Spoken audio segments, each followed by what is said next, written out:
All right. Welcome, everyone. As we're getting started, we'd ask you all to introduce yourselves in the chat. Let us know where you're coming from, what camp you're with. Today, you are here from Playa Puzzle to Paradise, mastering your Burning Man camp layout. Cincinnati, Ohio. How do we do this? How do we get our picture up there? We do have a few meeting guidelines for our event today. First, we ask that you mute your microphone if you're not a panelist. There you are. Hello.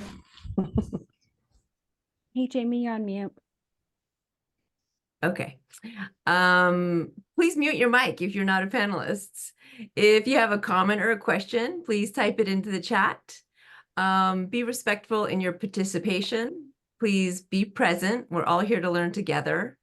And speak from your own experience. So our chat moderators will be bringing in your questions and comments after the Q&A period.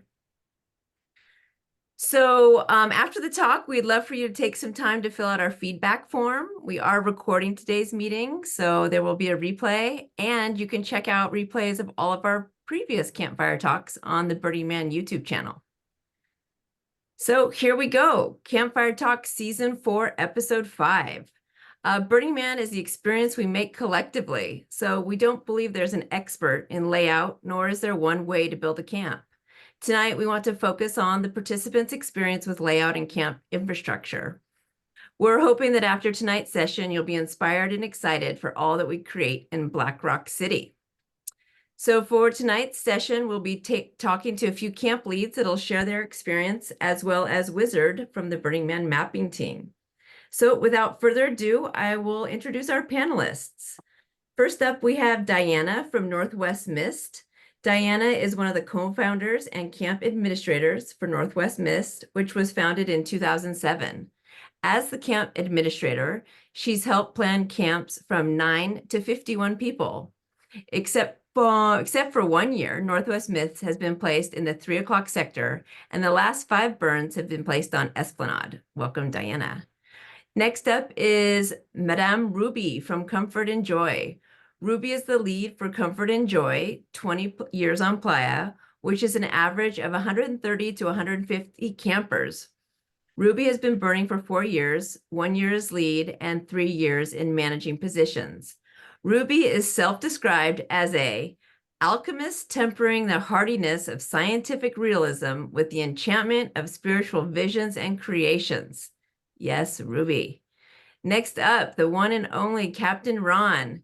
Captain Ron, Supreme Commander of the Orphanage's camps, includes Orphan and Orphan, Orphans 2, and Little Orphan Annex.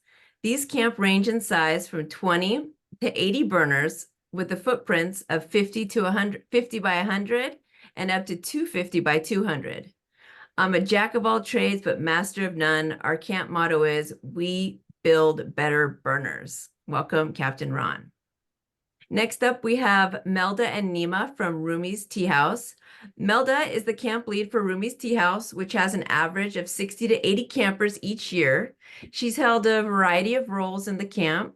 Currently, she's in the communications coordinator role, which she's been doing almost continuously since 2018.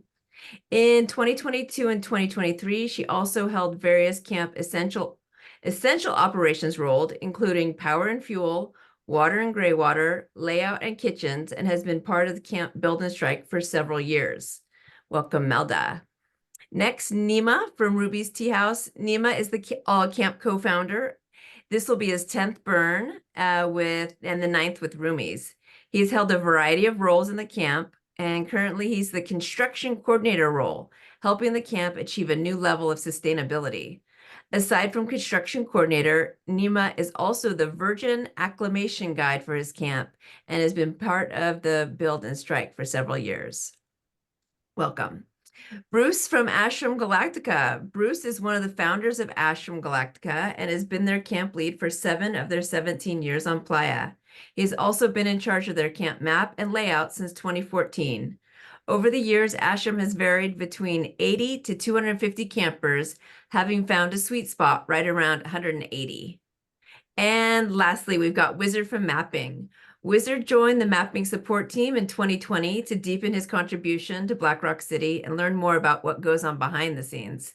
He's also the camp lead for Teddy's, a 70-person theme camp founded in 2015. So welcome to all of our panelists. Very exciting. So first, we're just going to open this up to discussion. And the first question is, we have camps of various sizes here, but I would like to ask how camps are designed when thinking about public versus private spaces. And we'll just open it up. All right, I'll start.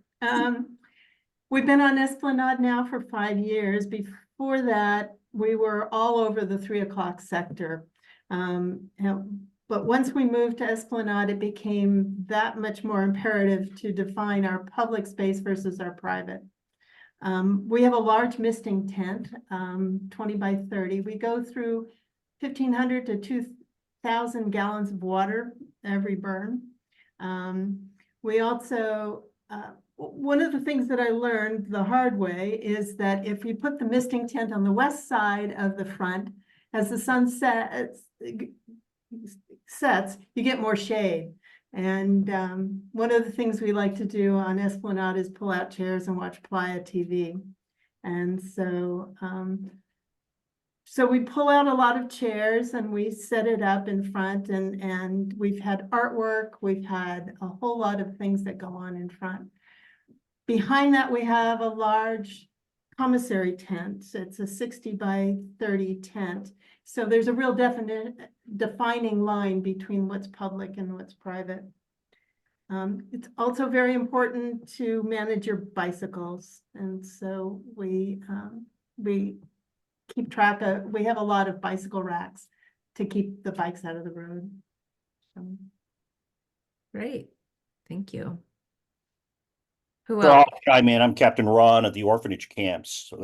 We have camps that vary in size from as small as 50-foot frontage up to as much as 250 feet of frontage. And first and foremost, what we keep in mind is that we want to utilize as much of our frontage as possible. Generally, for our largest camp, we'll use all 200 to 250 feet of our frontage. And then all of the private space is built behind that. In our case, we usually have an end cap, so we're on an avenue, so we have streets on either sides, and we'll try and build our interactivity so it actually comes around the corners, and that will also include sufficient space for handling parking because of the number of interactivities that we're running. So maybe I go next one. Like Comfort and Joy is like 150 campers, and we are usually located on like crossing, so we get quite a lot of frontage because there is the letter street and then usually the avenue, or like the main central around 7 o'clock.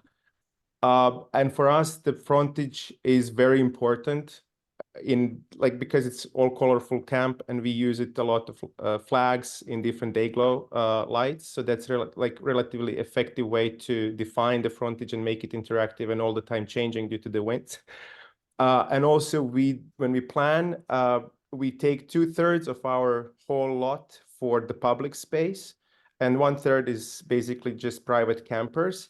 And then in these 2/3, it's like a gradient. We have like everything open for public, and then there is a kitchen and a dining hall that it's open to public, but it also starts to be private space. So then we kind of zone like a fully private, intermediate, semi-private, and completely public space. And the semi-private space basically is a buffer zone, and it allows us to keep an eye and also be interactive with and like be hosts on our land, on our piece of the camp. So yeah.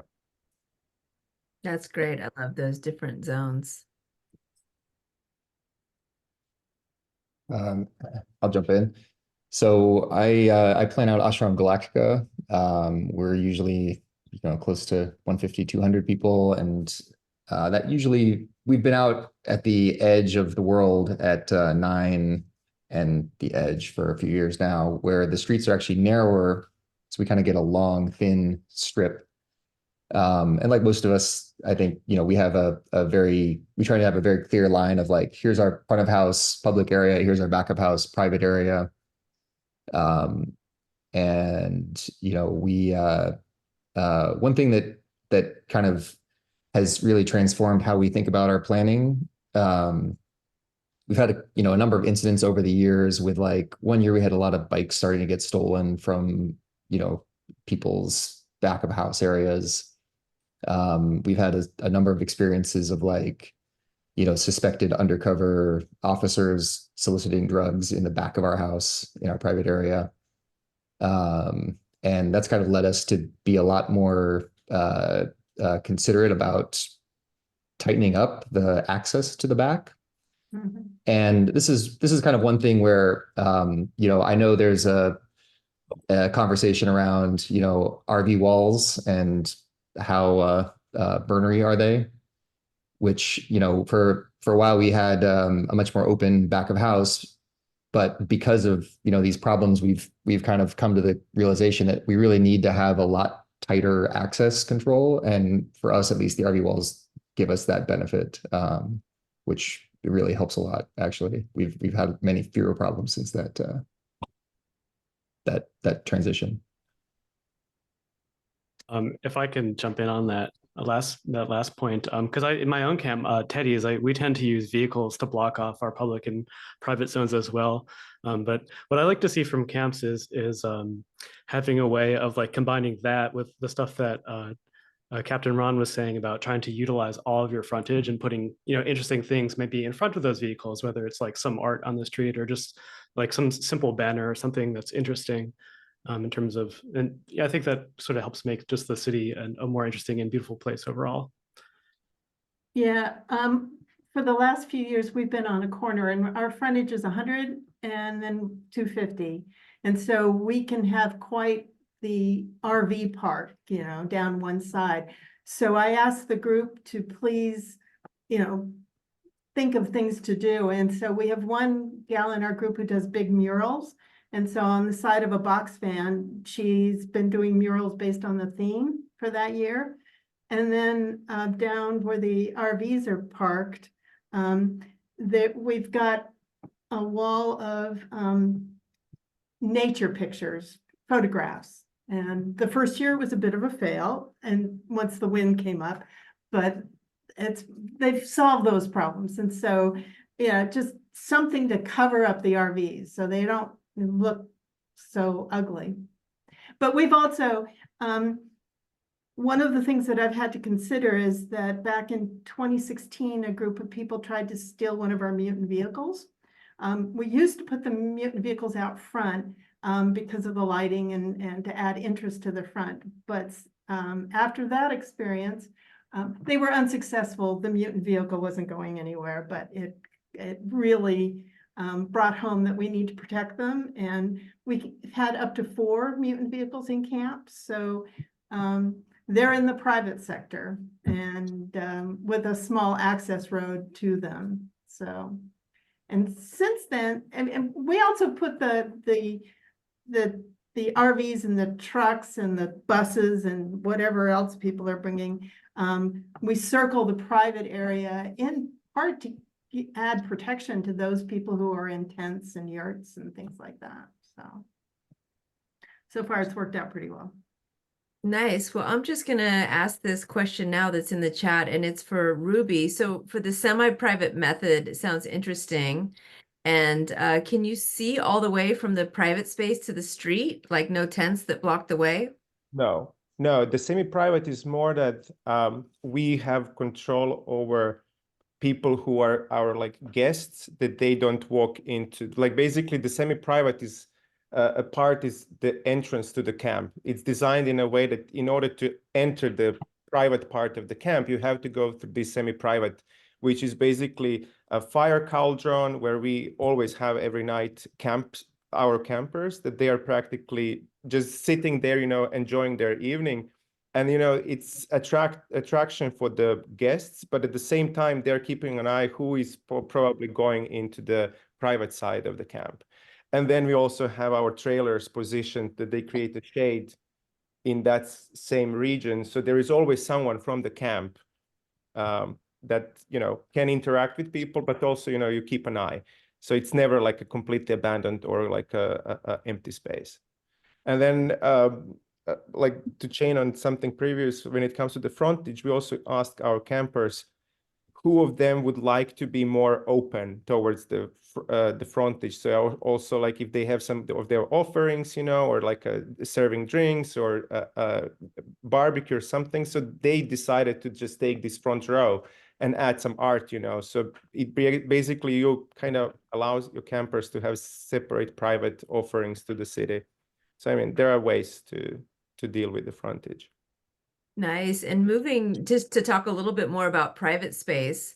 How are you guys designing to ensure security and privacy? How do you create a communal space? And then how do you create a communal space that encourages interaction among your own campers?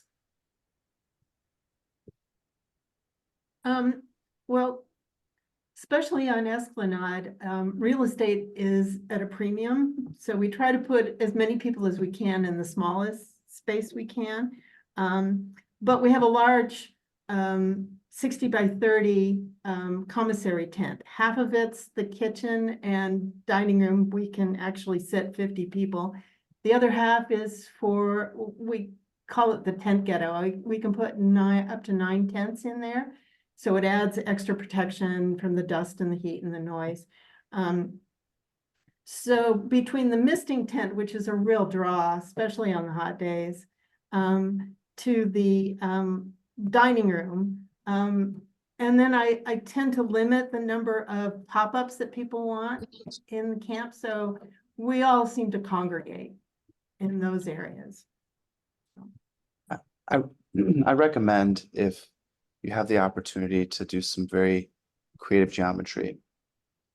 One principle within our camp is that we try to minimize like the implicit or explicit boundaries that exist, never intentionally, right, between tenters and RVers, right? So sometimes you see camps in an effort to maximize space, they like line up almost like blocks of RV, which in some ways kind of creates a dissociative effect between the opportunity between the tents and the RVs. But if you, we feel very fortunate. Last year we were given, for the 80 of us, 150 by 300 space, and we use that opportunity to kind of create a woven geometry between our tents and our RVs, so that there would be a continuous interaction between each of our members of our camp that would happen outside of our common or kitchen areas. To that point, actually, last year was the first year that we were on a corner. Previous to that, we'd always had sort of the shorter side of our space to be the frontage. So it was easy to, say we're going to put public space there and everything else be kind of just private. Last year was the first time we had to think about how do we create privacy, and the RVs were actually very helpful with that. Not necessarily in creating walls, but sort of creating this gradient of like, okay, well, from frontage, we have our camp containers. We use those camp containers, pull some shade over it, and create like a dining space or a congregation space for our campers, and then bring the RVs in along the sides vertically, the way Nima's talking about, to create a protected center area for our tents and our shift pods, as well as our resources like water. So, Mr. asked a great question, Mr. And that is a fantastic question. We have a two-part answer. The first one is the zipper arrangement of our camp basically allowed us so the sound was never like kind of concentrated or enclosed within like a single tent area.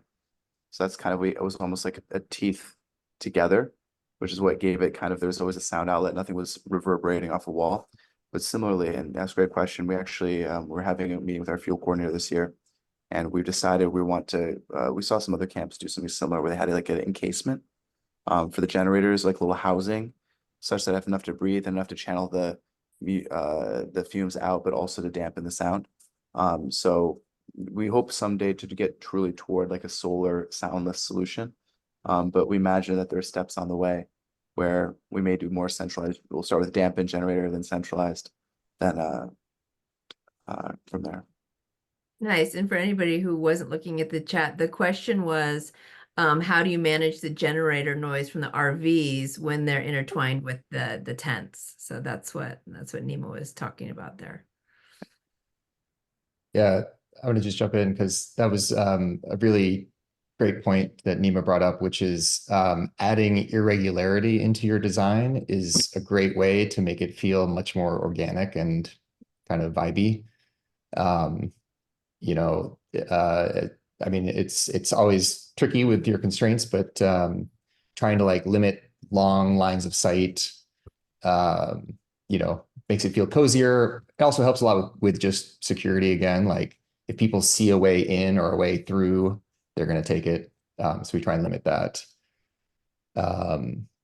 And you know, for us, we have a kind of back of house main communal area called the ghetto. And we set up a little lounge and kind of back of house area. It's a nice place for people to come and just, you know, relax while things are going on or in the afternoon, evenings.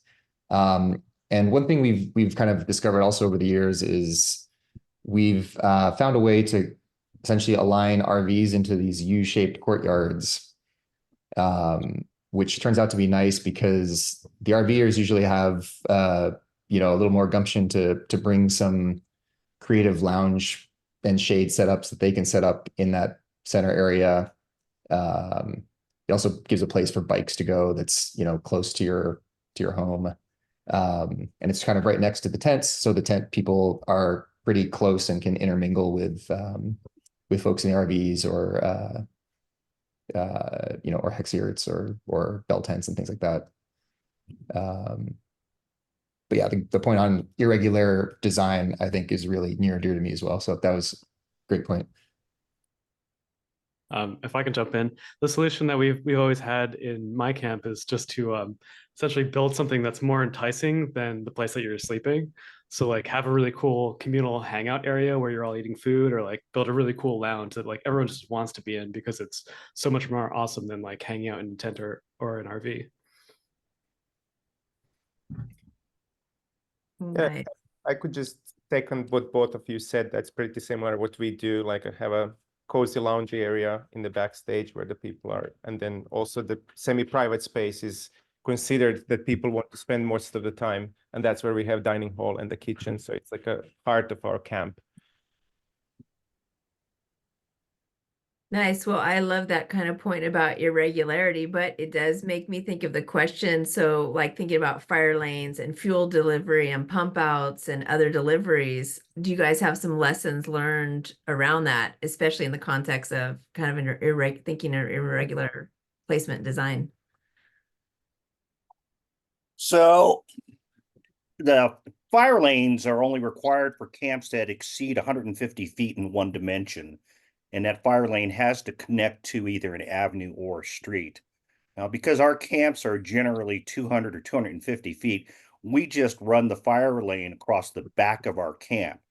A lot of times we're lucky, we know who our neighbor's going to be, and we split that lane. It has to be 20 feet wide.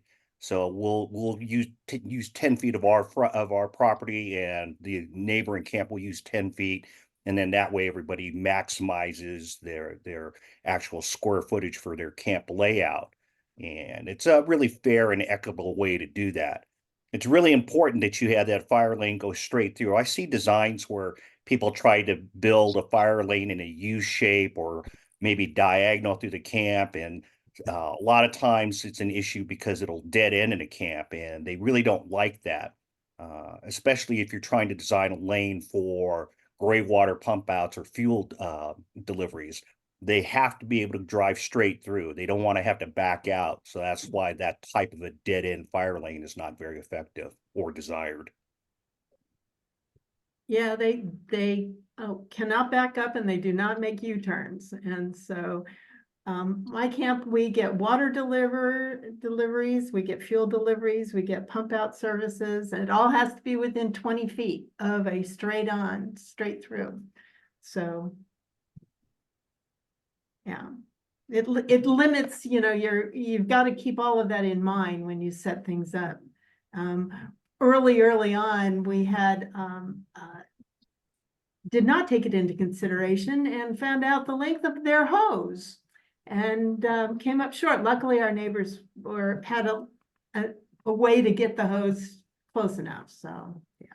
But I think that the introduction of service lanes last year was wonderful addition to the planning of the city. Like that helped our camp tremendously. Basically, it was just followed the rules, you know, and like it was very easy. You just position everything along the service lane, and that's in the back of your camp.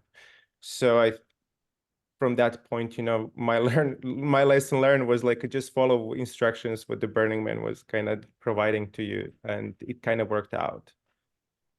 And position it so that in our case, it's positioned around the kitchen and the dining hall, and our showers are there. So everything is like in the planning of a house, your kitchen and the showers and the water, they're sharing the wall, and everything is around there. Generator is a bit further from there. So it was really, really like easy setup. So fire lanes and service roads have always been sort of a confusing topic. I think to a lot of people, myself included. This is sort of one of the things that I look specifically for as a mapping support on the placement team. If you're getting things serviced, like if you're part of Petrol or if you're getting your RVs serviced, yes, you absolutely do need to have like a pass-through lane so the truck can just drive straight through. Like you want to minimize as many curves as you can. If you have a turn, you want to make it like really kind of wide, like so it curves very nicely so that it's really easy for them to do it safely. If you're not getting any of those things and your camp is like 150 feet deep or wider, yes, you do need to have a fire lane, but actually that we sort of changed last year. The fire lane can actually dead end. That actually is considered a compliant fire lane. And the reason is because the fire department, if there was a fire in the middle of the camp, they'll basically drive like an F-150 vehicle that's connected to like a larger truck into the camp a little bit. And the fire department requested that that truck is able to get within 125 feet of all areas of your camp, whether it's from like an avenue or a street or from like your fire lane, which could be like a little indent in your camp, so long as it's 20 feet wide.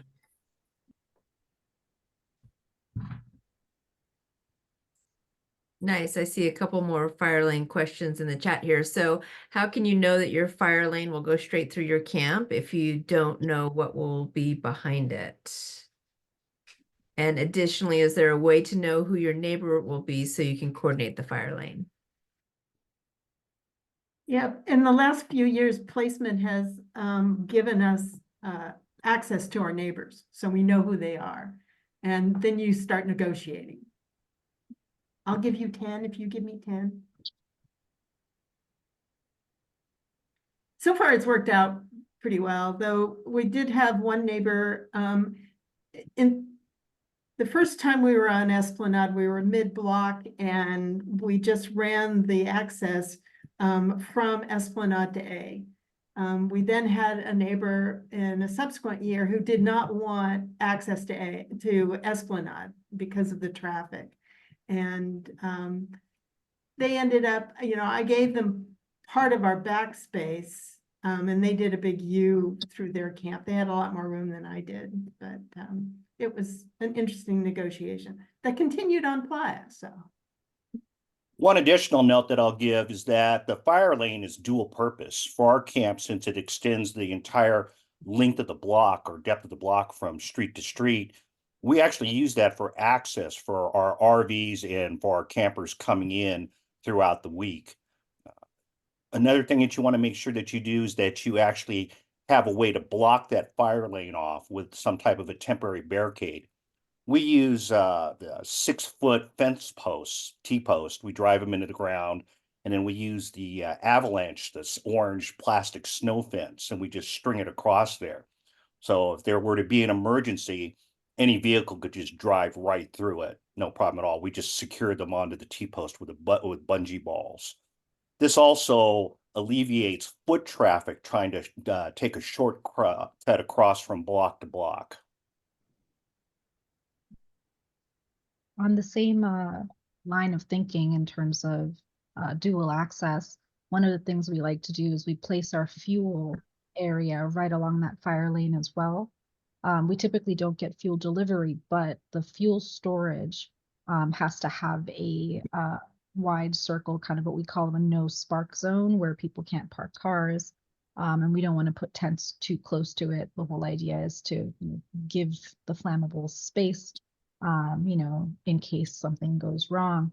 And the fire lane's supposed to be clear anyway. So we put our fuel right next to it and sort of use that fire lane space. It doubles as no spark zone as well as access for if a truck needs to come through, like a fire truck.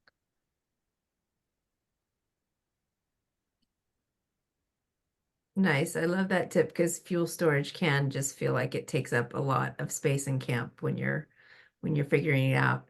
So, Wizard, you volunteer with mapping and have encountered many layouts. What are some of the best practices that you've seen? Oh, yeah, that's a great question. Well, basically the best case scenario for us is like you send us your map and then we open it up and like within like 30 seconds, we're able to tell things like, oh, what camp you are, what are your dimensions, like where's your main interactivity zone? Do you have like a fuel depot on there? Where is it? How close is it to other stuff? And then if I can go ahead and like approve that map within like a minute, like that's pretty much the best case scenario for me. So things that help me do that are like, putting the major labels like your camp name, your dimensions, contact person, just like make that text really big at the top, maybe put a box around it so it's like super obvious what camp you are and like how big your camp is. Those are like really important things for us to look at. Yeah, you also want to show like where your interactivity is, where your camping zone is, your lodging area is. Oh yeah, it should be roughly like to scale. So I've been seeing a lot of things that are like, you're telling me that you have like 100 by 100 camp, but then you're setting me like a really long rectangle. And I'm like, this is something doesn't really line up here. This doesn't really check out. So it doesn't have to be like perfectly to scale, but like, at least try to like make the car like the size of a car relative to like the 100-foot border of your camp. Because we do notice these things. We do sort of look at them. It sort of tells us like how much attention to detail you're putting into your camp layout. Something else I've been seeing a lot of this year is we've been getting a lot of like tiny images where the text is like really small, and I'm not quite sure why we're getting these, but if try printing it out at home if you're not like super technologically inclined. Try printing it out at home. If you can't read it, then we can't either. So like try to make the text big so that we can actually read it. It avoids us having to do the additional step of saying, hey, can you send us a new one? You're missing all these types of things. Yeah, placement is mostly like an army of volunteers that are doing all this stuff. So for the most of us are like not really any different than you guys. So we have our time is valuable too. We look at like hundreds of maps. Yeah. Nice. Bruce, I see you have a hand. Yeah, just actually, Wizard, one thing that I realized might explain some of the issue is we had a real problem trying to get our map to fit on one portrait page and still have readable text. Like, yeah, because you guys are super long, right? You're almost like the full block. Yeah. That's a really an interesting predicament. I mean, I don't think you could probably just send us a longer image, and I think it'd be okay. I was thinking that probably wouldn't be a terrible thing, but I'm glad to hear that that's not out of the bounds of rationality. I'm not printing them out, but I think that people may be printing them out somewhere, but it's not me. It's just the thing that we're really sort of told to look for. Oh, and this comment from Cheeks actually is really true as well. Like, because it couldn't be PDF, you can't like have vector text. Interesting. Yeah, I'm not sure the reason for that, but I'll inquire. Nice. Let's see. The Guthrie wants to know, does mapping print out the maps or do they just look at them on the computer screen? Well, I can only really speak for my process. Generally, I don't print things out. I think the rest of the mapping support team doesn't either. I don't know what all of the placers are doing. Some of them may print things out. I don't think individual camp layouts are getting printed that often. But that said, if you're working with other departments like Petrol, I think Petrol operates differently, and I can't really speak to how they're doing things. Yeah. Sorry, that's not really a great answer, but It's all good. yeah. So I think we can move on now to the heart of the camp, the kitchen. So there is not one way to design a kitchen. However, we have camps of various sizes and different meal service. What are some of the design elements that you have done, and what's worked best in and around your kitchens? We have a large kitchen. When we put in the commissary tent and divided it in half, our dining kitchen area is 30 by 30. We have the recycling, we have a refrigerator, we have a industrial sink, we have prep areas. In one of our moving van, our big moving van, we have a walk-in cooler so that the people in tents don't have to worry about coolers and ice, because those were stacking up and creating a mess. And we have shelving units in there for things that don't need to be cold. Our grills and cooking areas are outside of the tent, and yeah, it's big. We've from the beginning, we have seemed to attract people who want to cook for us. So which works for me. So the refrigerator in the commissary is for leftovers. And so in the, at midnight when you're hungry, you go raid the refrigerator. So we seem to impress people with our kitchen, I must admit. So. Well, I personally got some steak you guys sent over last year, and it was to die for. So I can attest to your kitchen. We've had surf and turf. We've had turkey. We've had, a full turkey dinner. I mean, it blows my mind what people want to cook for us. It's like, okay. We finally got to the point where we had to set up a sign-in menu kind of thing. It's like, yeah, you want to gift a meal to the camp, have at it. Just don't bunch up, because we've had that happen too. So with the orphanage camps, because I have various sizes of camps, I have to be able to scale the kitchens. The core structure for each kitchen module is the classic Costco 10 by 20 carport. For our largest camp, we utilize 2 of those, and we house 2 to 3 of the Camp Chef dual burner stoves. And for the smaller camps, I'll just use a single Costco. But each kitchen always has at least 1 2-burner stand-up propane stove, has a kitchen, one of those the wire mesh shelving like they have at restaurants, and all the pots and pans and all the utensils reside there. They'll have a microwave oven, they'll have an induction oven, they'll have an air fryer available to them. Each kitchen also has its own zero gray water dishwashing station. We're actually able to wash dishes without generating massive amounts of gray water, and that's proven to be a real godsend. It reduces the amount of material we have to remove. Food scraps are put in burlap bags and taken over to the composting camp. We don't have any gray water to dispose of, so that makes it extremely simple. The reason why we standardized on the Costco car structures is that they are basically bulletproof. We've been out there when there have been wind gusts upwards of 70, 75 miles an hour, and they don't move an inch as long as they're properly anchored using lag screws. We actually also use one of those carports for our kitchen. That's been one of our primary structures for kitchen over the years. And to be fair, our kitchen has evolved back and forth quite a bit.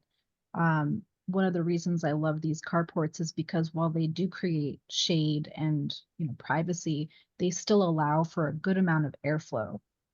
So when you put a stove that's going to create smoke, or something where you've got a propane tank hooked up, whether you don't want someone to accidentally leave the stove open without a flame and end up spilling propane, right? But best case scenario, it's outside, it doesn't do anything to harm anyone. So these carports are great because they allow that airflow in and out. We can, flip burgers and what have you.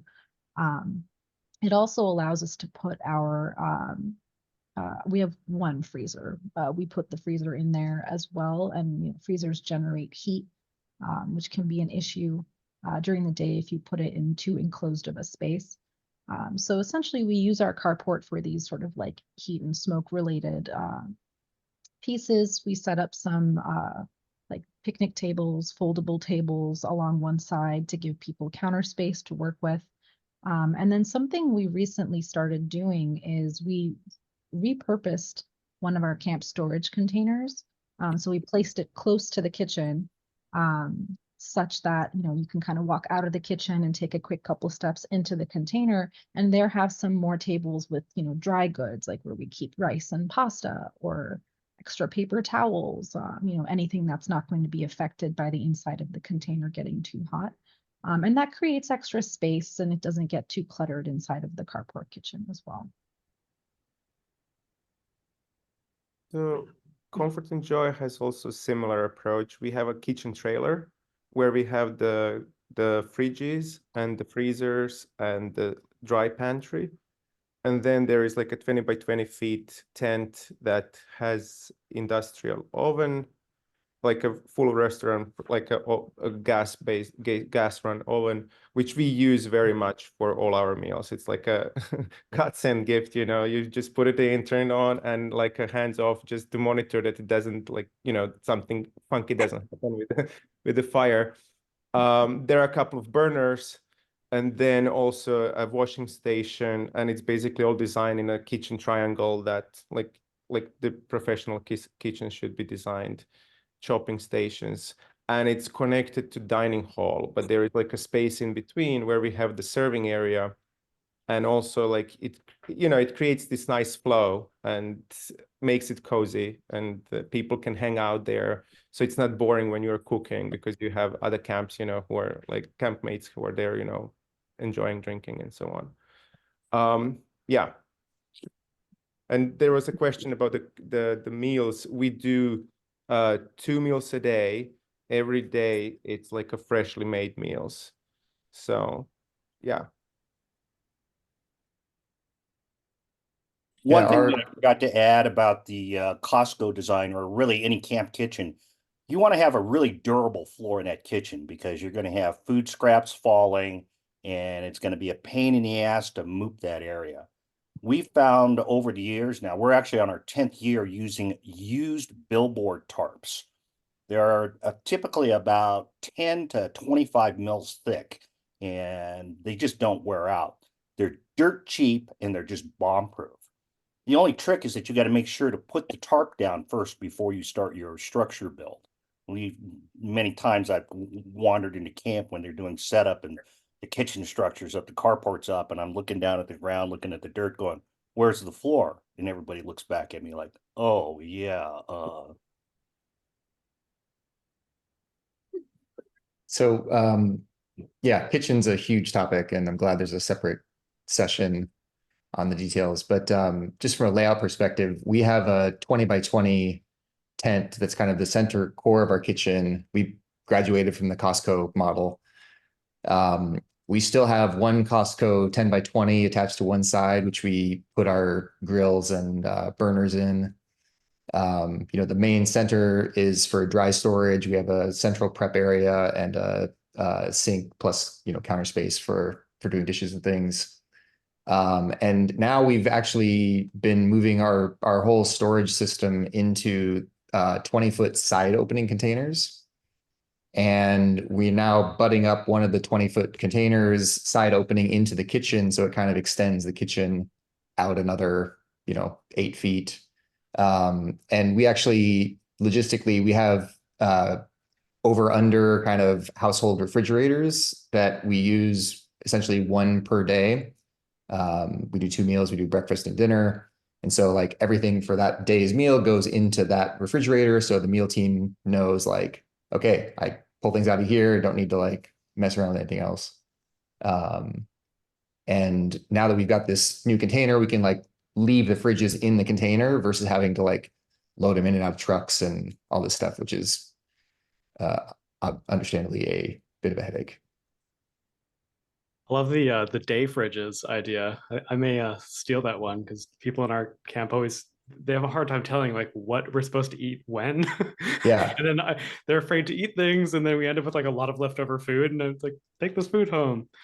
I wanted to talk about the layout that we do in my own camp as well, because I love we particularly love the idea of like very communal kitchens, and the kitchen being like a hangout spot.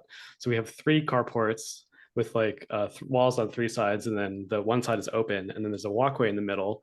The walkway is our like main path between our like sleeping areas and the front of our camp. It also serves as like the area where food gets served when dinner's ready. And then on the other side of the walkway is our like our sort of den area, which is like our mess hall and kind of like internal camp hangout spot. So like if people aren't doing stuff with our interactivity, or they aren't like sleeping, generally they're just like in this zone, hanging out and I don't know, doing random things together in a fun community building way. Nice. And so Bruce did reference it. And for all of you all that maybe aren't looking at the chat, there is a link to Captain Ron's no gray water dishwashing system, which will be, we'll link that in the description of the video during the replay. And then also next month on May 13th, we have our next Campfire Talk, Feeding the Soul, Exploring Food, Community, and Culture in Our Kitchens at Black Rock City. So if you're excited about the kitchen topic, make sure to look out for our next Campfire Talk. So moving on, and this is kind of related to a little bit of the mapping that we were talking about before, but talking about design software. What design software are you guys using? And then how do you take the software layout and then map it onto camp on Playa and have it actually work? A key thing I recommend is, well, I mean, there's a few things that come with the chat before. If there's a lot of free softwares online. If you want to get really basic, honestly, PowerPoint works. Just make sure your shape is proportional to whatever your key is. Get your key established first, make sure everything fits on that page. And then another key thing is before anyone shows up, really have a placement committee in play that is prepared with flags and stakes in the ground. So you can just really, you don't have to outline everything in the camp, but just have key pieces measured out. And then also make sure to collect the stakes before Monday or Tuesday of the start of the burn, because they easily get trampled and whatnot, and people stop noticing them anyways. You don't need them after the first day or two because everyone's in place. But get some colored flags and make sure that you have specific lines as reference points in your map to translate into the Playa, and have the first placement people in your camp set that up first. And along those lines, this might seem silly to say, but it's a rookie mistake that we did make. One year, we didn't bring a long enough measuring tape. So we ended up walking through the camp, like literally foot over foot, trying to measure things out. Luckily, it worked out for us, but bring extra measuring tapes, the longest ones you can find.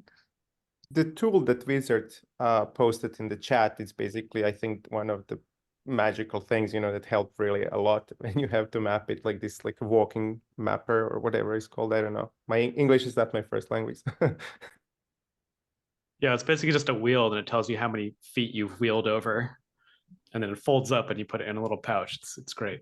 I definitely recommend using one. My life changed for the better when I started using that. You have to get one.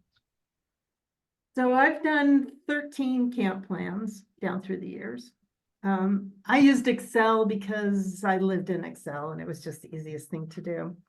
And of the 13, no matter how meticulously I did it, there's only been one where I came to the Playa and went, yep, that's it. So the key is to be flexible. The more information that you can get from placement, the better.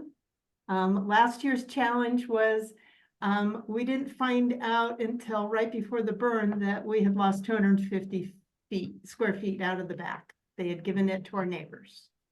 And when we're that tight and that packed, that's a real challenge. That's a real challenge. So be flexible. And yes, you need somebody there to, the plan changes constantly depending on who comes, when they come, what they bring. It may differ from what they said. You were in a tent, you're now in an RV. It continues. Also, to Diana's point as well, I quote Eisenhower constantly when I think about this, where I say, plans are useless, but planning is indispensable.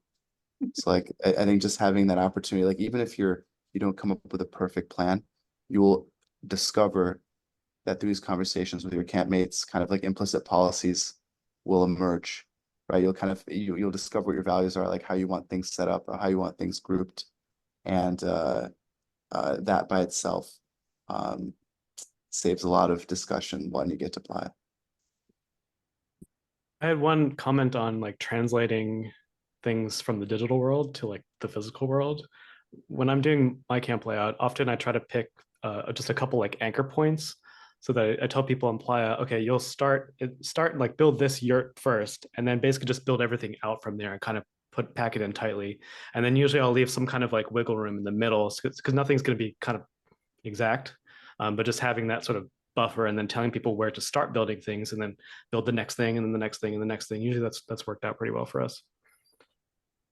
Yeah, that's a key thing for us too. Like, you kind of figure out, okay, we know this thing's got to be here. And for us, it's usually like our infrastructure containers and trailers and stuff that get like our storage. We have a tractor trailer storage that gets dropped. Everything kind of starts relative to that.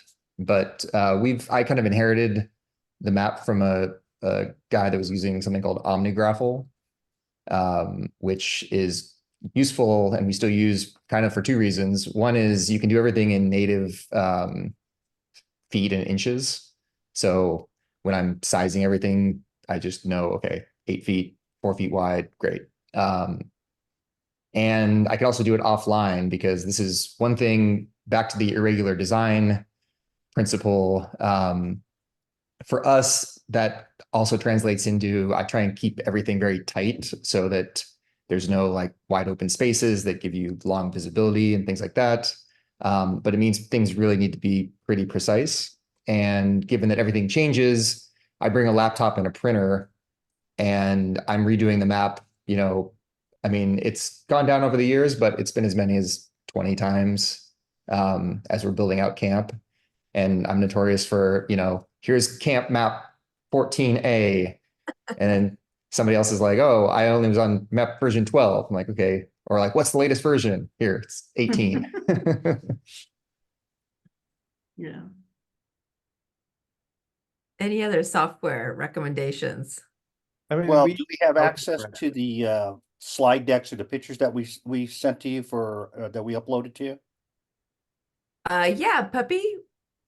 So if Puppy could bring up the Orphan Endorphin camp layout, it should be a JPEG that I sent you.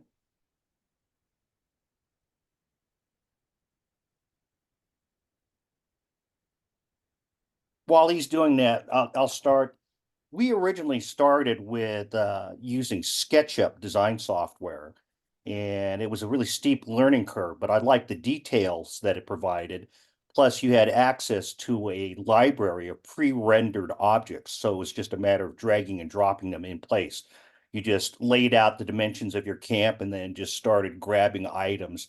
They have like 20 different trucks, 100 different cars, 100 different RVs, about 30 different tents. And it was really nice to be able to precisely place and render those in a camp. More importantly, it gave you the ability to do not only an overhead view, but also a perspective view. You could even do a fly through from ground level, but the problem is the learning curve is really steep. But the detail was exquisite. You can see I've got my fire lane in the back of the camp and how I've allocated space for individual vehicles. We default to an SUV because it's the largest footprint. Then I have 5 separate community shade structures to house all my tents. Then our interactivities in this particular map that you're looking at, they're set on the corner. So our interactivity not only covers the avenue, but also the side streets as well. Now, what I've come to find is that because the learning curve is so steep and really placement doesn't need this level of detail, we've actually simplified things. Off the shelf, you'll see it inside the chats window there. There's a simple Google PowerPoint program that one of our theme camp organizers came up and posted with. And he's got pre-sized grids for different sizes of camps. And he's got about 24 different tents and vehicle and truck sizes. And it's all drag and drop. It's all based on, I believe, 10-foot by 10-foot grids. And it makes it easy to position things. And you really don't need more detail than that. It's easy to write out things like the direction your container doors are going to open, but it's so much simpler. I think I also sent you one of those layouts. If not, just go into the chats area and look for the Google Docs for the Google Slides layout template. I think there's actually 3 different ones posted there, but the one that you're looking for has 3 different sizes, one for a 100 by 100, a 150, and a 200 by 200. Plus, it has some slides in there that show the angle of the sun and how it moves in respect to the city layout itself. And you're going to find that that takes maybe 10 minutes to learn, and the output is spectacular. It's great. You can export it in a variety of formats. We've been seeing a lot more submissions using that Google template, which is great because it sort of helps us get up to speed on what your camp layout is pretty quickly. And also another vote for a 10-foot grid. If you're doing a grid, 10-foot is sort of our preferred grid size. Nice. And Ruby, did you have something that you were going to add? Yeah, we are using AutoCAD, but we have architect in the team, and that helps a lot. And then final modifications, if we need to do it, Illustrator. So yeah. But you know, if sometimes you have campers that you don't know that they know how to use some of those tools, so it does help. Great. So I think we're going to move on to power. So how are you guys thinking about and designing your power grids? How do you distribute power? Are you solar battery, or are you gas generator? Are you a combo? How are you powered? We have a 50 kW generator and spider boxes that go out, and I know nothing about it. But you know, all our my mutant vehicles are all electric, so we just plug in when you get back to camp, and we can run anybody's air conditioner off of it. We can run the misting tent in the kitchen, as long as we have fuel. And fuel deliveries have been an issue in recent years, so it's an ongoing struggle.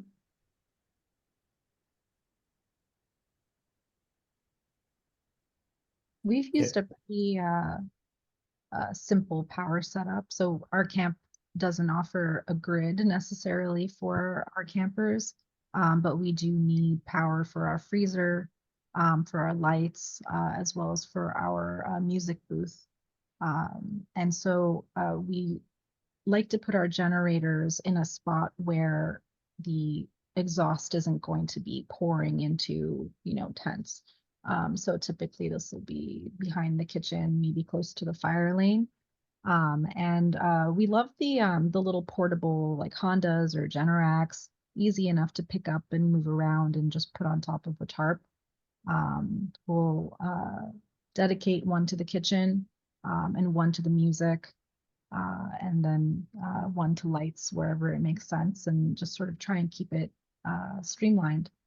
We're hoping to add a little bit of solar and see what we can how much we can pull ourselves off with gasoline on that as well.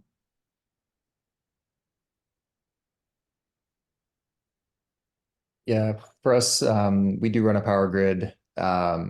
We're lucky in that we have like a really solid power guy who runs power for big festivals in Europe as part of our camp.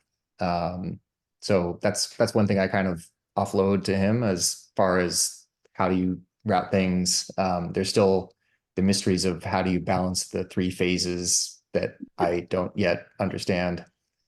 But yeah, I mean, it's, we, similar to Ron, I think we have a full length access to the street. So we usually have the generator kind of off on the street, out of the way from us and other camps. And then, you know, just lines running. But we do explicitly prohibit other generator use in camp, specifically for noise and fumes to, you know, limit the impact on especially tent campers. Except when fuel delivery doesn't happen, and then everybody's firing up their gennies because no fuel is no fun. So for smaller camps, you want a scalable power solution. We standardized on 2,000-watt inverter generators. And the reason I did that, and in particular, either Honda or the Yamahas, is that they can be paired. They actually have cables that allow you to join them together to basically double their output. Also gives us some redundancy. If I have a generator failure, I can always use one of my backups. And because I've standardized on the Yamaha 2000 inverter series generators, I never have an issue. As a matter of fact, generally, because we've been able to switch to all high energy efficiency devices, primarily LED lighting, most of the time we're only operating a single 2,000-watt generator to handle the camp's lighting and power for a small sound system inside the bar area. I can't overemphasize how important it is to convert all of your lighting systems from incandescent to LEDs. It's so much easier. As a matter of fact, probably about 50% of our night lighting LED systems are based on solar designs. You can get these proximity LED solar alleyway lights for about $7 to $8 a piece, and they charge during the day, and then at night, when it gets dark, when they detect motion, they just flick on. I have a 25,000 square foot community shade structure for our tent area, and we have those lights in that area. And so when people are walking through the passageways, they automatically detect movement. The light clicks on, stays on for about 90 seconds. And as long as somebody's in that area, the light stays on. Then during the day, they simply recharge in the sunlight. So that helps really minimize my overall total power draw off the generators. And if I have a high power demand situation, I'll just join the generators together with their connecting cable. Now, the two companies that I've been using for years have been Yamaha and Honda. And I chose to go with the Yamahas primarily because they had a little bit quieter generator than the Honda with, I think, just as reliable an engine power plant. Now, there are other camps that will argue that you could go and get something from Home Depot or from Costco. And you need to be careful because even though it says that it's a Honda or a Yamaha engine, it's not actually a generator that's produced by Yamaha or Honda. And there will be significant differences in the noise level and the fuel consumption levels in those generators.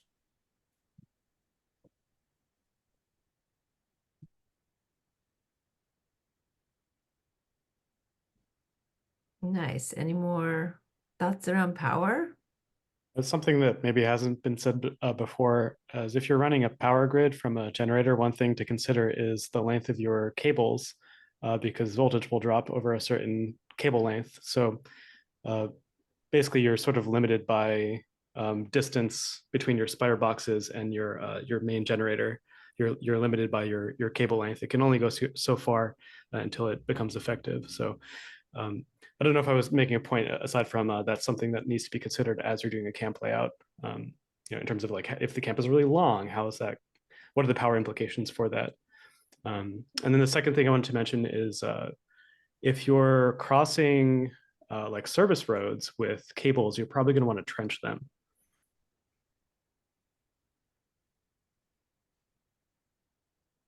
Yeah.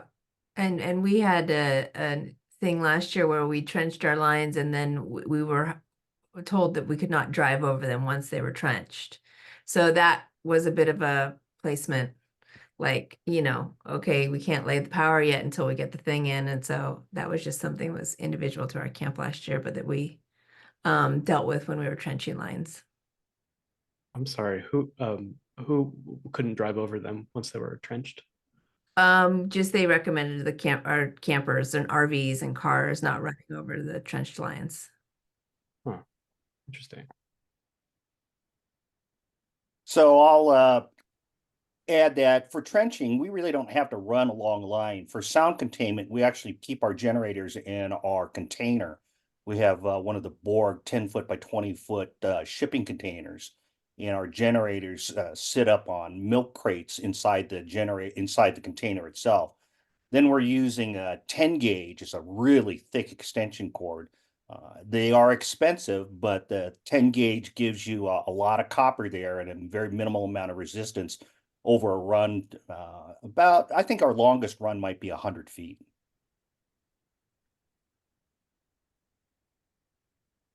Nice. And then I will say in the chat, we had some people asking for LED light illumination recommendations. So if anybody has some LED recommends, just pop those in the chat to share with the community. Anything else on power before we move on?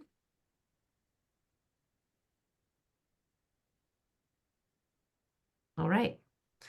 And I think this is our last kind of main topic before we open it up to the Q&A. Let's talk about fuel storage. Who's storing fuel and how are you doing it? So I'll start with these smaller camps, 10 to 50 people. Your fuel requirements are generally pretty minimal.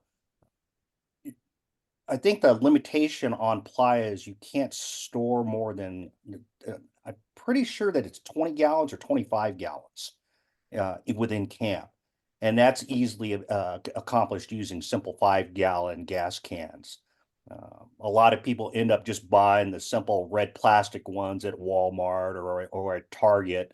And the most important thing to remember about those is that they are not actually airtight. They're designed to breathe. So if they fall over on their side, they will leak. And that's why it's so important that you think about fuel containment. Now, I believe the standard for fuel containment is that it has to be able to contain within 125% of whatever the original volume of the gas container is. And that's easily done with the black and yellow storage containers that you get at Home Depot or at Costco. Those bins, I believe, have a base capacity of about 27 to 30 gallons, if I'm not mistaken. And 2 of those 5-gallon gas cans will fit in each one of those. So even if you were to have a catastrophic failure in the gas can, the gasoline would be totally contained within that black and yellow container. You only want to do about 2 of those 5-gallon containers per case, because otherwise it becomes really heavy and hard to move around. Remember that fuel weighs about 8 pounds per gallon. So that's about 40 pounds per gas can that you're moving. To add to the containment conversation, volume is one thing, chemical compatibility is another. So gasoline can eat through a number of different substances. And so what you're looking for in your containment material is typically you want something that's stamped as HDPE, the high density polyethylene. And the totes, I believe, are often that. But what we found is, for me, was surprising is that those blue like kiddie pools, not the blow up ones, but the hard plastic ones, apparently are HDPE. And they're very light, and you can put, multiple of those 5-gallon containers in there quite comfortably. It also naturally creates like a little bit of a rounded space that people will walk around and give it a little bit of a berth. So highly recommend that whatever you're using for your secondary containment, just, do a quick check, look for that stamp on it. The HDPE stamp is like a triangle with a 2 in it. You can also Google chemical compatibility. But yeah, last thing you want is for there to be a leak and for it to create a hole in your secondary containment.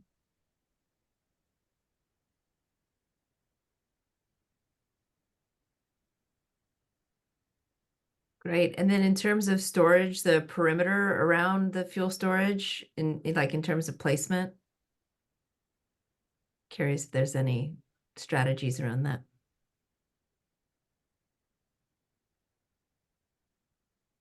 And I think I mentioned this earlier. We like to put our fuel storage close to the to our fire lane. And the way it's worked out for us actually is our fuel storage has typically gone a little ways behind our kitchen. So we kind of go like kitchen, generators, a little bit of space, and then the fuel storage. It also is very convenient, you know, for carrying fuel to the generators and back. And I believe it was Ron earlier that said the fire lane can also be used as access, double as, you know, room for cars to come through. So while it's true that you're not supposed to park vehicles around your fuel storage area, vehicles that are already running can pass along it. So it actually creates sort of a very convenient, almost rotary for you know, cars that need to get in and out during the week can come up the fire lane and around. And then it allows us to push all of our tents and RVs closer to the edges around the camp, almost creating like a sort of visual obscuring of the fuel as well, which, you know, that's not something you necessarily want to be front and center on the road either. Nice. Oh, Bruce.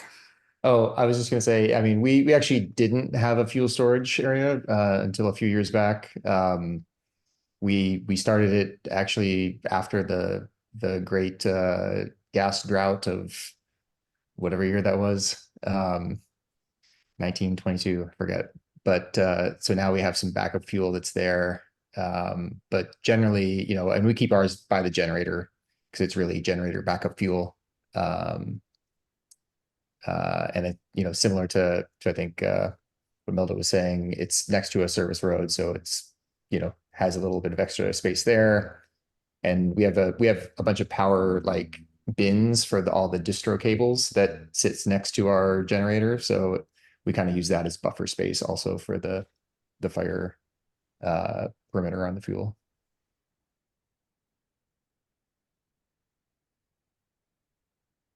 Great. Any last thoughts on fuel storage? Great. So now I would like to bring in Larry Wall, who's been monitoring the chat and maybe can pick out some questions from the chat for our panelists. Larry. Sounds good. So we have a question. I'm not sure if we answered this. It's from Irwin. Can the fuel depot no spark zone include the area of a city street/avenue? So I think that what that means, and Irwin, you could clarify, is could you use part of the street or avenue you're on as kind of the footage for a fuel zone and average that in from where you store it on your campsite? I think that the answer to that is no, because you don't know what people are going to drive by doing. Like there could be something that's on fire. Like there could be a fire spitter walking by that could cause potential ignition. Any other comments? All right, next was from Roman. Any recommendations for a secondary storage? And I believe that was for fuel storage as well, so linked up with that question.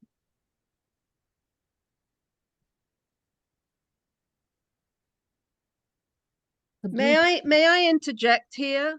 My name is Miss Claire. I'm a field agent for DPW Fuel. And one of my jobs on Playa, and some of you, I may have visited some of your camps, is storage compliance.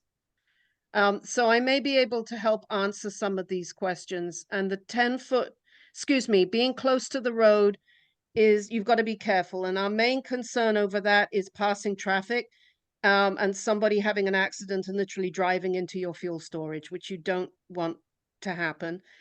I would please, try not to bring inflatable pools for your secondary storage. I had a proliferation of those last year, and they are not acceptable for secondary storage for your fuel, because if you puncture them, which is very easy when you have a 55-gallon drum on top of the thin plastic that the pool's made from, you've got a massive leak on your hands and no secondary storage potentially.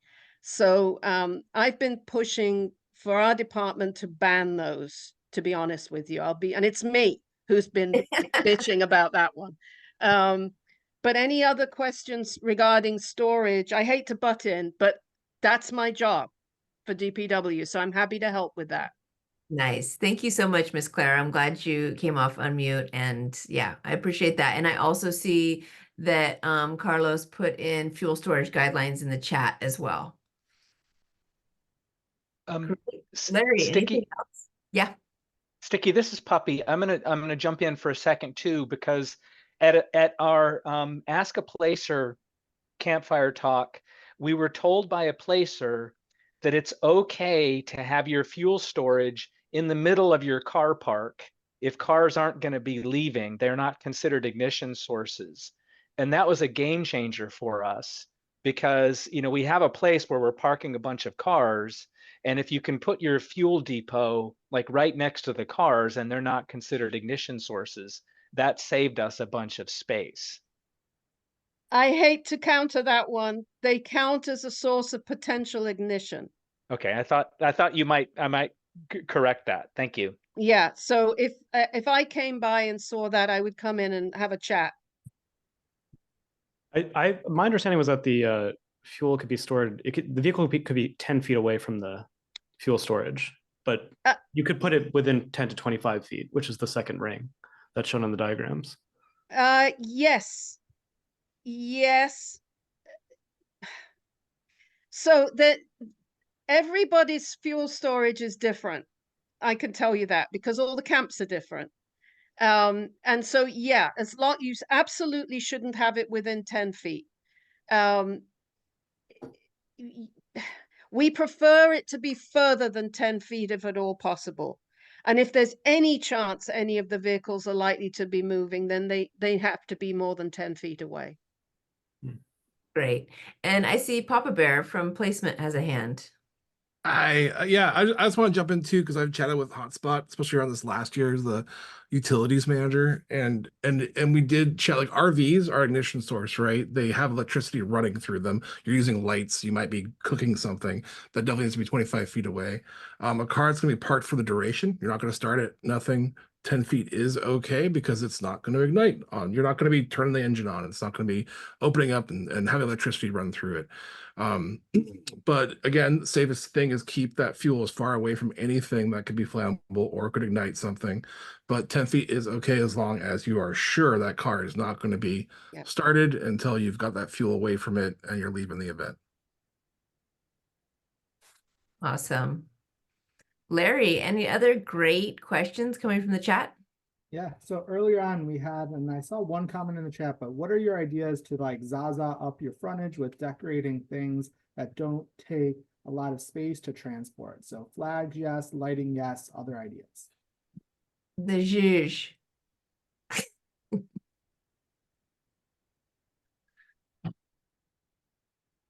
So for night operations, I'll tell you that the single most important component that you should be considering is lighting. You can do so much for so little dollars simply by having effective lighting. There's so many different LED light sources, string light systems, solar LED projection lights or spotlights that are available in different colors. You have ones that you can program the color pathway.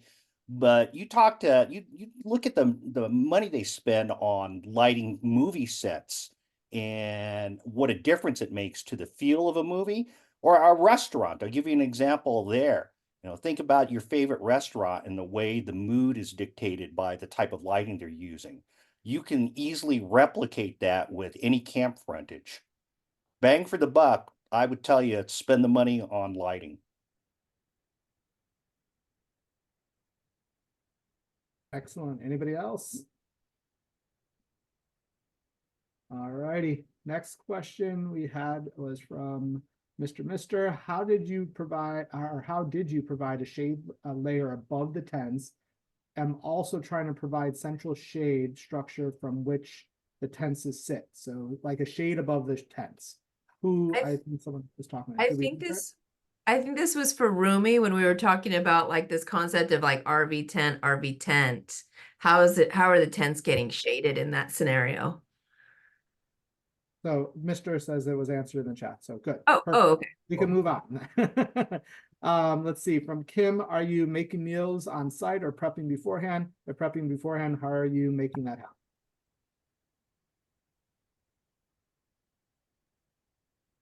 I mean, I'll plug the come to the kitchen session. Nice. There's a lot that has to go into doing that, at least for a camp of our size. It's a combination. The joke in our camp is that radical self-reliance. So year 2, I went and bought all this freeze-dried camp food. I bring them every year. I don't use them. So it's a combination of things. Since we've got freezers and refrigerators and the walk-in cooler and all, it's a combination. Excellent. Any other thoughts? I mean, I said we have a centralized kitchen, so basically camp designs and prepares the food for the whole week. And it's like menus that were worked up beforehand, and then we get the fresh food delivery to the playa. So it's gonna work. But you know, it becomes like a camaraderie space, so people actually get to interact. And I think it's one of the best places in the camp to get to know campers, you know, in a better way. So it kind of gives this community building, plus, you know, it serves the whole camp. And the last question I had that wasn't, I don't think was addressed, was can you dig into the playa?